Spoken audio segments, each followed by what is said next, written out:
All right, these are some more practice problems with conservation of energy and work energy theorem. For each of these problems, we are going to identify what kind of energy the object has to begin with, if work is being done, and what kind of energy the object has at the end of the motion. I'll do a few practice problems with you. A glider is gliding through the air at a height of 416 meters. This means it has potential energy to begin with, and with a speed of 45.2 meters per second. This means it has kinetic energy to begin with. The glider dives to a height of 278 meters. So after it's changed its position, it will still have some potential energy because it's at a new height. We'll do this capital H, and this will be lowercase h. Determine the glider's new speed. Is conservation of energy yes or no? I'm going to say yes because there's no external forces doing work here. The only forces doing work are internal forces, and specifically your gravitational potential energy. So we're starting with some amount of potential energy, some amount of kinetic energy, and we're ending with some different amount of kinetic energy and some different amount of potential energy. So the question wants the new speed. So my beginning height is going to be 416. My beginning speed is going to be 45.2. My ending height is going to be 278. And since my height goes down, I can anticipate my velocity at this height to be something greater than the 42 or 45.2. So when I expand my equation, I'm actually going to write it over here so I have a little bit more working room. So it's going to be my energy, my potential energy that I started with, plus my kinetic energy that I started with is going to be equal to my potential energy that I ended with, plus my potential energy that I ended with, and my kinetic energy that I ended with. So we are going to do this all in one shot. So because we're looking for our final velocity, now that we have our equation expanded, you will recognize that we can cancel out our mass because it's in every part of our equation. And now I'm just going to plug in our numbers. Generally, I would rearrange, but these are a little bit larger, so I'm just going to plug in my numbers. 9.8 times my original height, which is 416, plus 1/2 my v initial squared is going to be 45.2 squared is going to be equal to 9.8 times my new height of 278 plus 1/2 v final squared. So you'll notice we have all of the variables in our equation. The only thing we don't have is our final velocity. So get my computer calculator out and do this math. So this is going to be, I'm going to round all these because I think it's excessive to be in the thousands and keep a decimal place. So I'm rounding to the whole number. You do not have to round to the whole number if you don't, if it makes you uncomfortable. All right.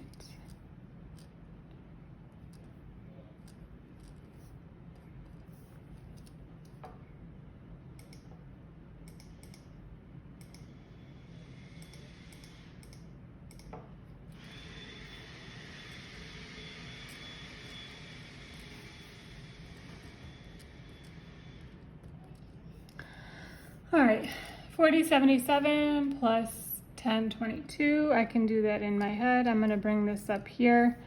So this is going to be 5099 is equal to 2724 plus 1/2 v squared. I'm going to subtract 2724 from both sides.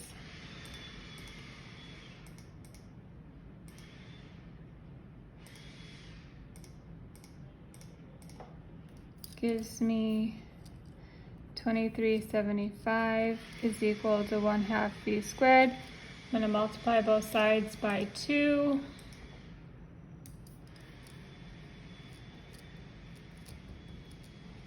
Then take the square root. This is going to be 69 meters per second. And if you don't get exactly this, it's probably just due to rounding. So if you got something close to this, that is acceptable. I rounded a few times when I was doing this work. So if you have something like 68, 67, 70, 71, around that number is going to be okay. All right, so our main thing is just decide what kind of energy we have, what kind of energy we're ending with, if work's being done, and plugging in our numbers into the appropriate spot. Let me see if we have some work being done.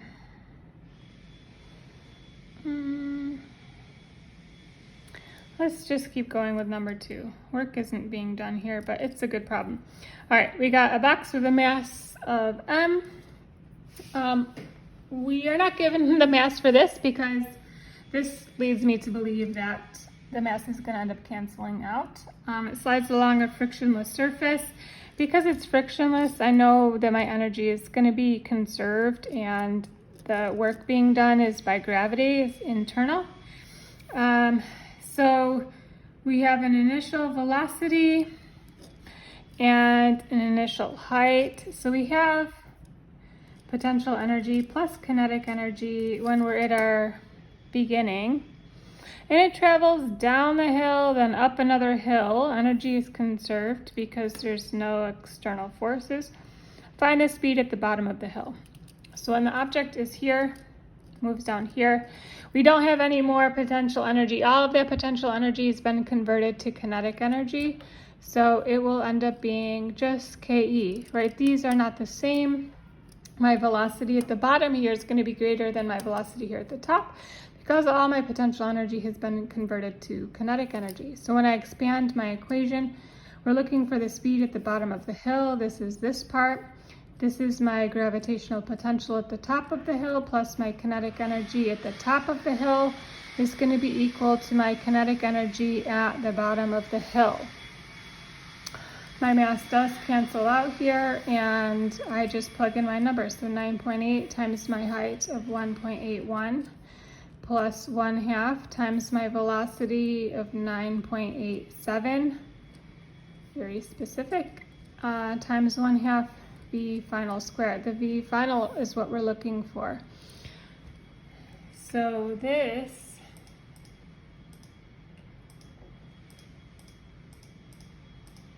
is 17.7.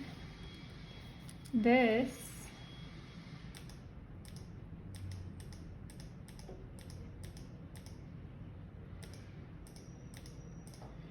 is 4.3, and that's equal to 1/2 v squared.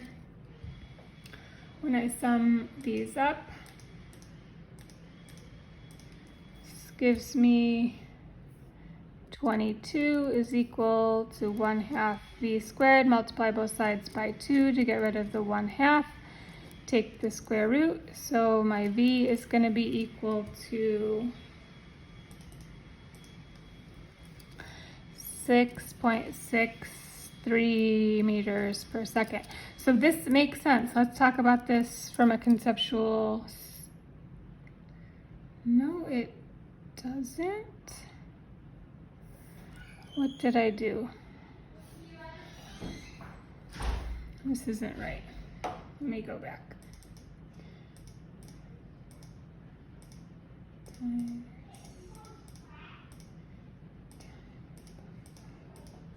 Okay. This makes sense. So I was going to say that this should be larger than this, but I saw that it wasn't. So I definitely had a misstep somewhere. I went back and this is correct, but this is not 4.3. It should be 48.7. So let's redo our math and see what we come up with.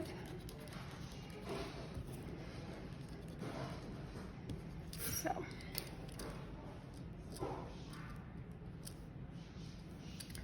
let's see what this is plus. So this gives me 66.4.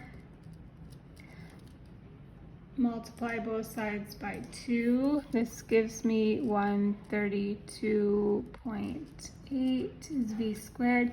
Square root both sides.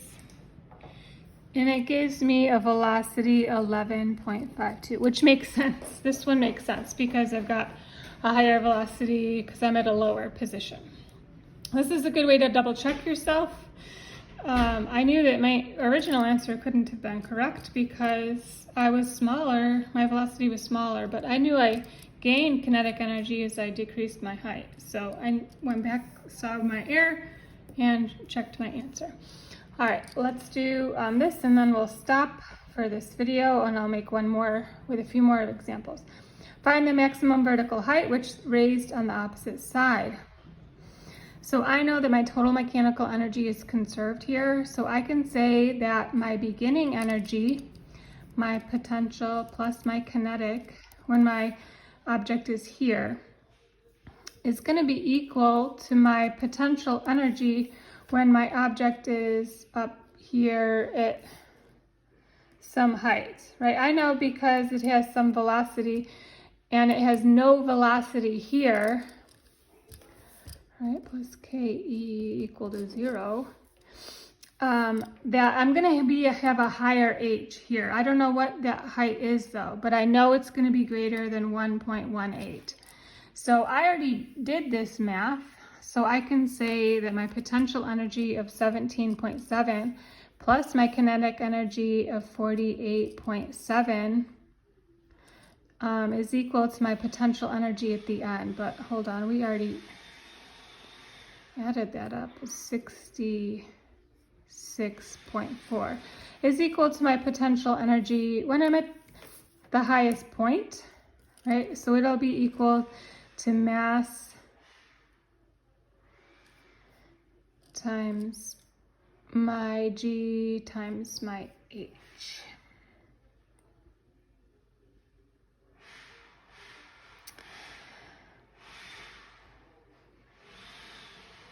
Oh, I see what I did. Oh, forgive me, we're all learning. I mean, I know how to do this, but my mistake, I'll show you what my mistake was. This original was fine, right? We're ending with potential energy.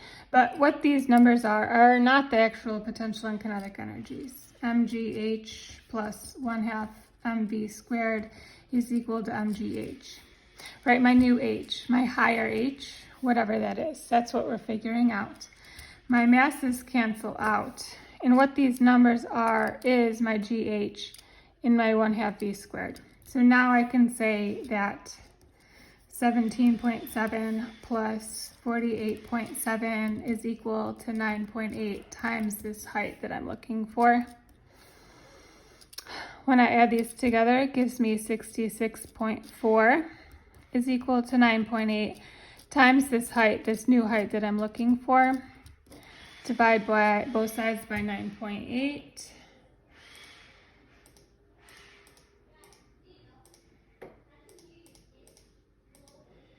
It gives me a height of 6.77.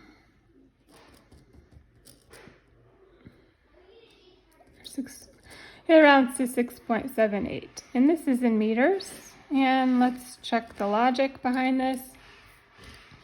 Starting with a lower height, and I'm going to go to a higher height because all of my kinetic energy will be converted to potential energy, which this makes sense.